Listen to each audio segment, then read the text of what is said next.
Jetzt warten wir noch, bis die Glöckchen rum sind und dann starten wir. Ne? Kommen noch die Dorfkinder vorbei.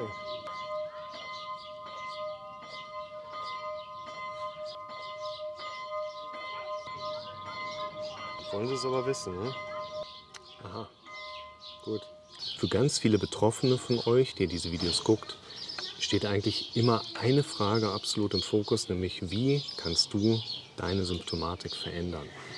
Gerade in Bezug auf diesen Kontext, also wir bewegen uns im Bereich von Schwindel, von Panik, von Benommenheitszuständen, erleben Betroffene immer wieder sehr teilweise detaillierte oder determinierte Symptome, wie ich habe, wenn ich morgens aufstehe, das, im Tagesverlauf habe ich häufig das, eine halbe Stunde nachdem ich Abend gegessen habe, kommt sofort die Übelkeit. Und wir gehen in unserem Kontext erstmal davon aus, dass die Symptomatik, über die wir hier sprechen, kein Ausdruck einer Krankheit ist. Die Krankheit ist lediglich ein Begriff, Symptome zu beschreiben. Wir gehen ja erstmal davon aus, dass die Symptomatik, die jemand erlebt, in unserem Kontext, das Resultat von antrainierten Denkprozessen ist. Und die große Frage, die für uns jetzt im Raum steht, lautet, wie kannst du dich so weit umtrainieren, dass dein Körper dir nicht mehr diese Symptome so hochgibt? Ein erster wichtiger Punkt da drin ist aus meiner Sicht immer die ärztliche Abklärung. Wenn du irgendein Symptom neu bekommst, musst du natürlich so ein bisschen aufpassen, dass wenn neue Symptome dazukommen, man ist schon in so einem Ärztemarathon unterwegs gewesen, dass man dann nicht vielleicht sich darauf trainiert, das nicht mehr abklären zu lassen. Muss man individuell schauen. Aber erstmal macht gerade beim Neuauftreten, vor allen Dingen einer neuen Situation für einen Betroffenen, eine ärztliche Abklärung immer erstmal Sinn. Dass der einmal drüber geschaut hat, kann sehen, EKG, Normalbefund oder eben auch Magen ist in Ordnung bei jemandem, der sehr viel Übelkeit hat, ne, oder jemand, der Atemprobleme hat, dass man da vielleicht auch sehen kann, die Lunge ist in Ordnung, das ist alles klar. Und diese ärztliche Abklärung ist wichtig. Bedenkt bitte, dass die ärztliche Abklärung aus medizinischer Sicht erfolgt, um frühzeitig eine behandelbare Krankheit erkennen zu können und ärztlicherseits dann Therapieoptionen anbieten zu können. Der Arztbesuch dient nicht deinem Wohlergehen. Also gerade Betroffene mit dieser diffusen Symptomatik neigen eben mit der Zeit dazu, eben die Erwartungshaltung zu haben, ich habe die Problematik, gehe zum Arzt und will mich danach wohlfühlen. Das ist in Ordnung, wenn du vom Arzt nach Hause gehst und fühlst dich noch nicht wohl, bist aber erstmal soweit gesund, weil das steht tatsächlich erst einmal im Vordergrund. Dass der Arzt dir quasi sagen kann, eine körperliche Krankheit sehe ich hier nicht, die haben wir ausgeschlossen. Für das Wohlergehen musst du quasi selber dich drum sorgen. Nach der Abklärung macht es aus meiner Sicht Sinn, zu versuchen, Muster zu erkennen. Zu diesen Mustern gehören vor allen Dingen erstmal Denkprozesse mit dazu. Auf lange Sicht wird wahrscheinlich etwas passiert sein, was deine persönliche Integrität entsprechend auch geärgert hat. Ne? Persönliche Integrität, du machst Dinge, die du machen möchtest, nicht und machst die ganze Zeit irgendwelche Dinge, die du nicht machen möchtest. Und aus diesem Missverhältnis oder Ungleichgewicht heraus entstehen mit der Zeit eben solche Symptome. Gerade Schwindel, Panik und diese berühmten Benommenheitszustände. Auf lange Sicht werden wir von unserem Körper einfach mitbekommen, dass wir ein Leben leben. Unser Körper sagt, kannst du so leben, kriegst du aber halt die Symptomatik mit dabei. Und wenn du auf lange Sicht anderes Körpergefühl, andere Bewertungsmuster in Bezug auf deine Symptome haben möchtest, heißt das eben auch, dass du Dinge konkret in deinem Leben verändern darfst. Und wir finden eigentlich immer die größeren Baustellen bei den Leuten. Das heißt, jemand hat da sein Burnout aus dem Job mitgenommen, weil er irgendwas macht, was er total kacke findet. Jemand hat eigentlich richtig große Ziele mal gehabt im Leben, aber die waren eigentlich schon gar nicht so groß. Das waren zwar Ideen, aber warum sollte ausgerechnet er das schaffen? Also wir quatschen uns unsere eigenen Ideen ja liebend gern immer wieder selber aus. Auf einer operativen Ebene, also nicht so was passiert auf lange Sicht, sondern was passiert vor allen Dingen im normalen Alltag, spielt aus meiner Sicht vor allen Dingen eine Rolle, dass wir vor allen Dingen in der bildhaften und eben auditiven Verarbeitung Informationen verarbeiten. Das heißt, wir sehen in Bezug auf alles, was da irgendwie passiert, ein Bild vor dem inneren Auge oder hören eine Stimme in unserem eigenen Denkprozess zu uns sprechen. Ein ganz wichtiger Punkt in unserem Kontext ist, dass eine Gefühlslage in der Regel immer ein Kompositor darstellt. Das heißt, auf eine Wahrnehmung kommt es zu einer negativen, automatisierten Interpretation deines Gehirns dessen, was du gerade gedacht hast. Es kommt also zu einer dramatischen Wertzuschreibung. Viele erkennen das für sich als krankhaft, als negativ, als schlecht. Es ist ein vollkommen gesunder Prozess. Dein Gehirn muss negativ denken, dramatisch denken, misserfolgsorientiert denken. Das war für unsere Vorfahren absolutes Überlebenswerkzeug. Wenn unsere Vorfahren das so nicht hätten, würden wir beide gar nicht heute hier sitzen. Die Muster zu erkennen, ist aus meiner Sicht eine wichtige Grundlage, um eine defizitäre Ebene aufzudecken, die auf lange Sicht eben in meinem Leben ja auch irgendeine Rolle spielt. Das heißt, ich werde ja bei den Dingen, die ich da mache, hier meine Stimme zu mir sagen hören, boah, nicht schon wieder der gleiche Kack wie sonst. Oder du stehst morgens auf, guckst deinem Partner ins Gesicht und sagst so, eigentlich würde ich ja lieber die Heike von nebenan. Keine Ahnung, was auch immer dein Thema ist. Wir müssen, um diese Muster zu erkennen, um Gottes Willen irgendwie psychoanalytisch vorgehen. Nicht tiefenpsychologisch fundiert vorgehen. Hört auf damit. Es gibt in der Psyche in dem Sinne nicht die Tiefe, wie die Leute sich das früher mal ausgedacht haben. Wir haben viele Dinge in der Vergangenheit falsch gesehen, falsch erlebt, falsch bewertet, falsch weitergedacht. Thema Psychoanalyse. Es ist relativ banal. Es ist nicht kompliziert. Wir Menschen sind das, was wir hier oben sehen und vor allen Dingen hier hören. In den allermeisten Fällen. Und wir glauben nicht an das, was richtig ist. Wir glauben an das, was wir am häufigsten gehört haben. Schaut euch mal das Video an. Wie entsteht ein Gefühl, falls du das noch nicht gesehen hast. Die Analyseebene oder vor allen Dingen erstmal Beobachtungs- oder Zuhörebene, die brauchst du, um zu verstehen, inwiefern auf der emotionalen Ebene bzw. hier oben Denkebene diese Symptome überhaupt in deine Wahrnehmung haben Einzug finden können. Aus meiner Sicht ist es sehr wichtig, Veränderungsprozesse vor allen Dingen über Modelllernen auch für sich zu übernehmen. Das bedeutet, ich habe eine Problematik und ein Großteil der Leute da draußen hat eine Problematik, nicht weil er die Problematik hat, sondern vor allen Dingen, weil er nicht darüber spricht. Du musst dir das so vorstellen, ich sitze jetzt quasi in der Mitte von so einer Sanduhr. Und durch meinen Kopf, durch meinen Mund sind 11.500 Gespräche mit Menschen einmal durchgegangen. Ich weiß, wie Menschen denken. Ich habe ja selber auch einen Kopf, ich weiß, wie ich denke. Und wir Menschen haben ungefähr alle die ungefähr gleichen Probleme. Weil wir Menschen ungefähr alle die gleichen Denkmuster haben. Unser Kopf denkt dramatisch und misserfolgsorientiert. Wir antworten nicht auf die Fragen, die wir im Kopf haben. Wir haben Ideen, unser Kopf stellt eine Frage dazu, wir interpretieren das als Gegenargumentation und distanzieren uns wieder davon. Wir Menschen sind ungefähr alle gleich. Und wir lernen vor allen Dingen, wenn wir eine Problematik bei jemand anderem sehen und sehen, welche Lösungsstrategien hat er. Du musst dir das so vorstellen. Wenn du zum Psychiater gehst, Facharzt für Psychiatrie und Psychotherapie, gehst du da hin und hast in der Regel immer jemanden vor dir sitzen, der von einem ganz deutlichen Gefälle lebt. Psychiater gesund, Patient krank. Das sehe ich nicht so. In meinem Kontext, wir sind hier im Coaching, wir sind hier im Bereich Psychotherapie, geht es auch darum, Augenhöhe herzustellen. Du und ich, wir sind relativ gleich. Du, der vielleicht körperliche Probleme gerade hast und ich, der keine hat. Wir definieren uns nicht in krank und gesund. Wir haben beide die gleichen Ausgangsvoraussetzungen. Du denkst dramatisch, ich denke dramatisch. Du denkst negativ, ich denke negativ. Dein Gehirn bewertet automatisiert, misserfolgsorientiert und meines tut das auch. Was unterscheidet uns dann? Ich habe andere Kompetenzstrategien, wie ich mit diesem Denken umgehe. Und die möchte ich dir heute mitgeben, damit du mich als Modell zum Lernen quasi dir greifen kannst. Ganz wichtiger Punkt. Und deshalb wollte ich dir mal so ein bisschen was aus meiner eigenen Geschichte erzählen. Ich habe mal so ein paar wenige Sachen rausgeschrieben, die ich so über die letzten Jahre bei mir selber auch mal als körperliche Symptomatik erlebt habe. Also zunächst musst du auch wissen, Panik-Stress-Symptomatik hängt mit dem Sympathikus zusammen. Ich habe auch einen Sympathikus. Ich weiß, wie sich Panik anfühlt. Ich weiß auch, wie es sich anfühlt, dass es sich eben so anfühlt wie Sterben. Und ich will da als Mitarbeiter des Rettungsdienstes auf der Autobahn bei 120 hinten raushüpfen, wenn man sowas mal hat und nicht weiß, wo kommt es gerade her.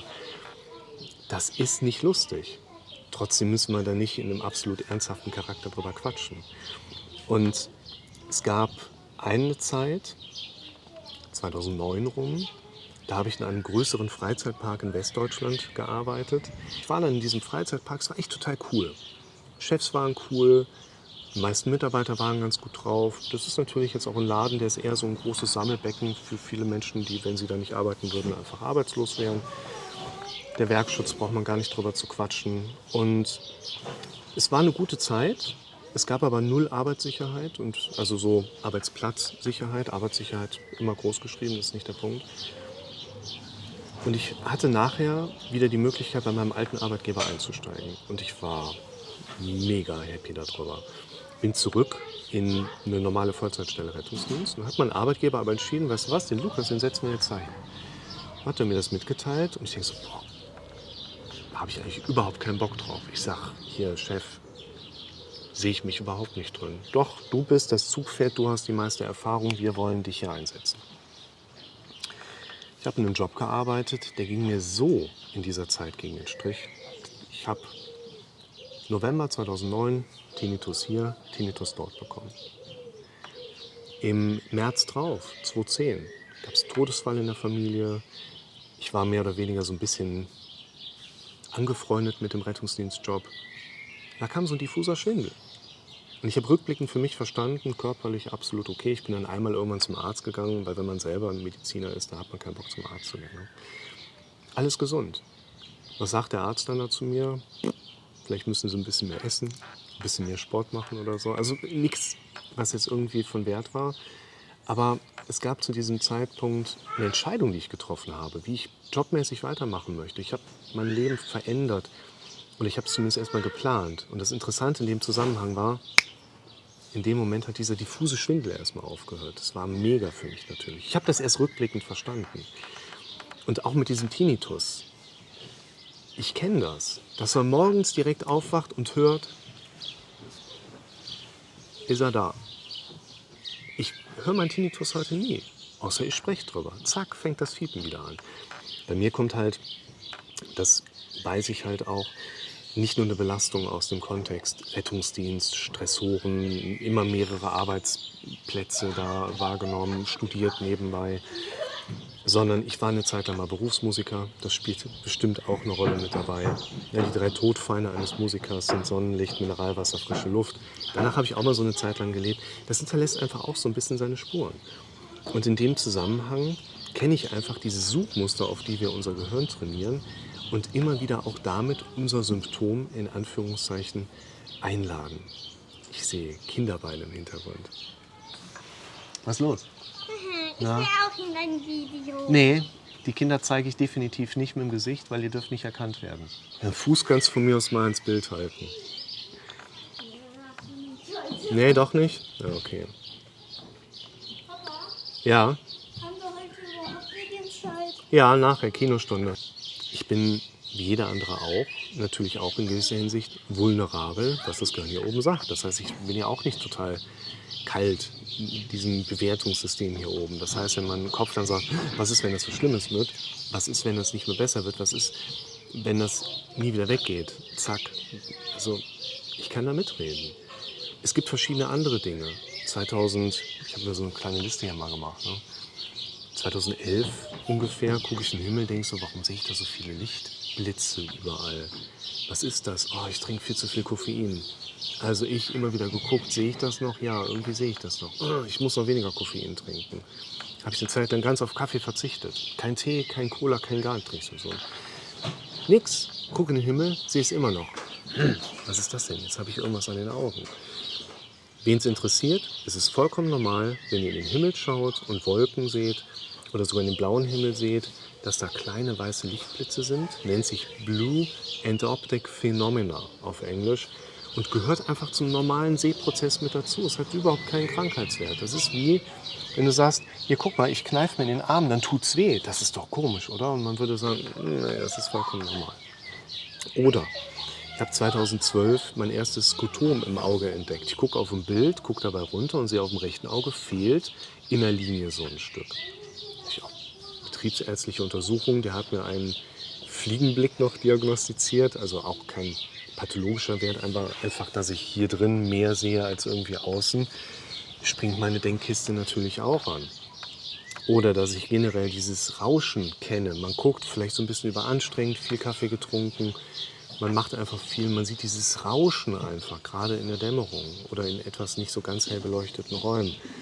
Stellt sich Knubbel am Fuß ein. Man denkt sich, was für ein Hautkrebs ist das denn jetzt? Das ist immer der erste Gedanke, der hochkommt. Leute, das ist vollkommen normal.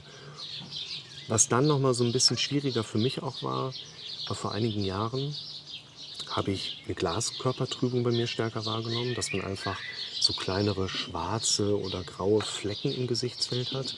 Gerade wenn man so mit einem Auge in die Wolken guckt und dann so rüberschlägt. Mir war mehr oder weniger direkt klar, das ist halt eine Glaskörpertrübung, die ist am Anfang da. Aber ich habe sie dann stärker wahrgenommen, weil ich halt die ganze Zeit geguckt habe, ist es noch da? Weil ich habe es ja vorher nicht gesehen. Das Entscheidende für mich bei all diesen Symptomen ist, es gibt Sachen, ich saß dann bei der HNO-Ärztin, Tinnitus, ja, haben viele, müssen sie mit leben lernen. Das ist nicht das, was man in der Situation hören möchte. Man kriegt da irgendwie so sein Audiogramm geschrieben, oh ja, da haben sie aber einen tiefen Abfall in der Hörkurve drin. Findet man jetzt auch nicht so geil als junger Mann. So läuft das aber da draußen ab. Es ist nicht gefährlich, es interessiert die Leute nicht wirklich. Man hat in der Zwischenzeit sehr, sehr, sehr viele Behandlungsmethodiken versucht zu installieren. Von dem, was ich so mitbekommen habe, keine davon funktioniert wirklich. Aber darum geht es nicht. Wenn du es schaffen würdest, deinen Tinnitus mit irgendeiner Mechanik wegzutrainieren, wirst du im Zweifel trotzdem immer noch wieder versuchen zu hören, ob er da noch da ist und wirst im Zweifel wieder irgendwas anderes dann da hören. Das ist immer so die Problematik mit dabei. Für mich spielt ein Faktor eine unheimlich wichtige Bedeutung. Und das ist für mich auch tatsächlich der Punkt, den ich bei mir selber immer wieder mit angewendet habe. Kinderbeine schleichen um mich drumherum. Es geht um die Frage, wie kannst du abschalten lernen? Der wichtige Punkt hier drin ist, wie kann man von diesen Symptomen abschalten? Wie kann man zur Ruhe kommen? Ein ganz wichtiger Punkt in diesem Kontext ist zum Beispiel auch etwas, was ich häufiger gefragt werde. Wie mache ich das bei teilweise 10, 11, 12 Sitzungen mit meiner eigenen Psychohygiene? Und es ist ja jetzt nicht so, dass ich mal mit jemandem quatsche, der vielleicht ein bisschen Schwindel hat und ich setze mich mit dem zusammen. Es geht darum, dass ich Leute in der Praxis habe, die haben diese körperlichen Beschwerden. Es geht darum, dass ich Leute in der Praxis habe, die wissen, dass sie nächste Woche tot sind. Ich habe Leute in der Praxis, die haben eine Missbrauchssituation erlebt oder eine Vergewaltigung erlebt und sitzen dann mit dem Kind im Maxi-Cosi vor mir. Und für mich ist das schon ein wichtiger Punkt, hier oben selber ja auch ein hohes Maß an Kopfgesundheit zu haben. Das Wichtige aber ist, ich schalte abends nicht ab. Ich brauche überhaupt nicht abzuschalten. Ich habe das im Rettungsdienst gelernt. Man ist in der Dienstsituation immer unter Strom, immer unter Spannung, aber vor allen Dingen darauf trainiert, egal was gerade passiert ist, jetzt müssen wir nach vorne blicken und das Nächste machen.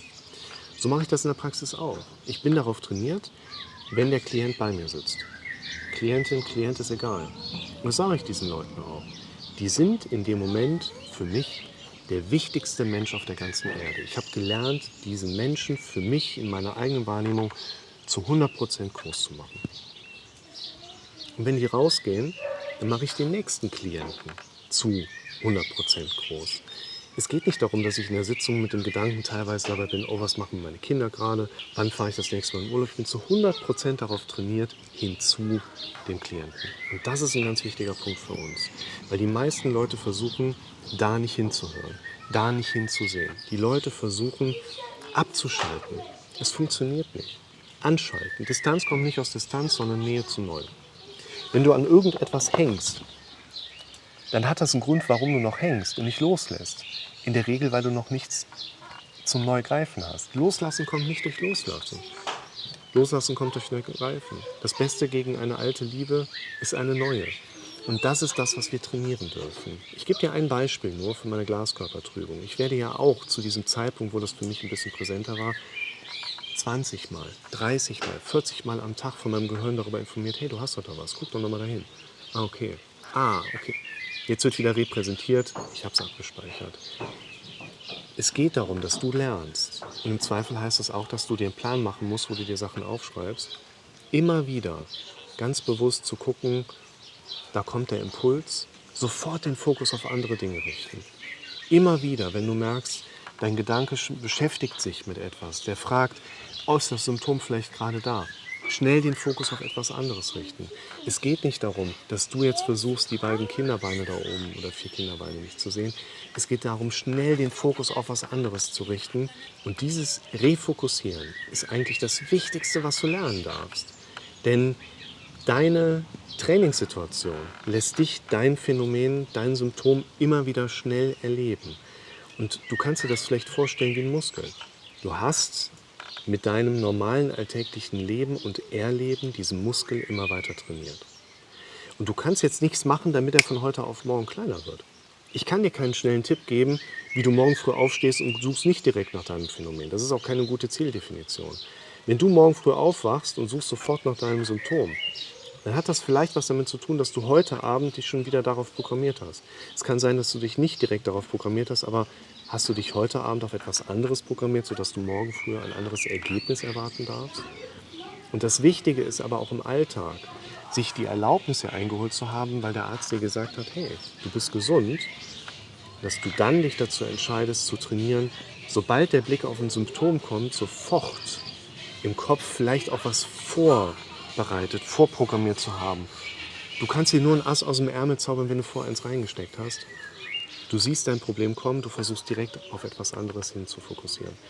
Was das ist immer stark subjektiv. Bei mir war es zum Beispiel das Alltägliche, wo gehe ich gerade hin, wo fahre ich als nächstes im Urlaub, wen habe ich nachher in der Praxis sitzen, was könnte ich dort machen. Das könnten irgendwelche Knobelaufgaben sein. Das könnten Aufgaben sein, die vor dir stehen, wo du noch keine Lösung für hast. Das könnten Ziele sein, die du für dich beschlossen hast zu haben, wo du noch keine Pläne hast. Es macht Sinn, solche Sachen da mitzuschreiben, weil das unseren Kopf einfach besser fixt. Aber nochmal, das Wichtige ist, versuche nicht von Dingen abzuschalten. Versuche nicht, auf Dinge nicht zu achten. Hier rein daraus funktioniert nicht, weil bei den meisten Menschen ist der Gehirn drin und Gehirn kann nicht verarbeiten. Du sollst also einen Fokus dir vorbereitet aussuchen, auf welche Dinge kannst du heute noch lernen zu fokussieren, wenn dein trainiertes Gehirn dich wieder darauf blicken lassen möchte, was dein Symptom angeht.